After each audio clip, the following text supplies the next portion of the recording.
Saludos chicos y chicas, bienvenido a un video más en nuestro canal Sin TV. Esta semana fue una semana lleno de experiencia.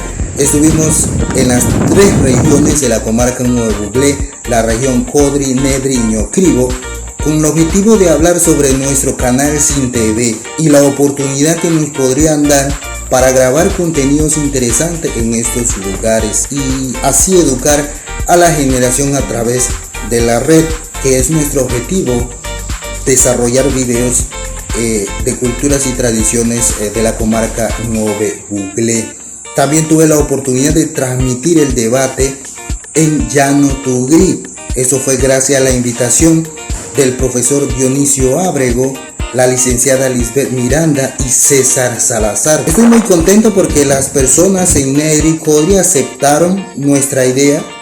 Algunas personas quedaron interesadas y es probable que podamos volver a grabar nuestro primer contenido en este punto. Estamos analizando cuál sería nuestro video que podíamos lanzar en estos puntos interesantes, con la finalidad y el objetivo de dar a conocer la cultura, la riqueza que hay en nuestra comarca y también educar a través de los medios digitales las historias de personajes importantes que hay y que lucharon por nuestra comarca.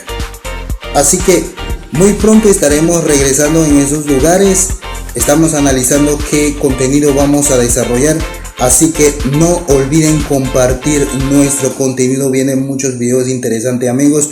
No olviden compartir nuestro video en toda la plataforma de internet.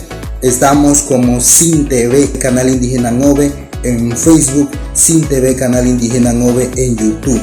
Así que no olviden compartir nuestro contenido con todos sus amigos y suscríbanse, amigos, suscríbanse en YouTube, denle ganchito a la campanita y like a nuestro video en Facebook y compártalo con todos sus amigos. También pueden dejar su comentario qué tipo de contenido quieren que nosotros desarrollemos en este 2022.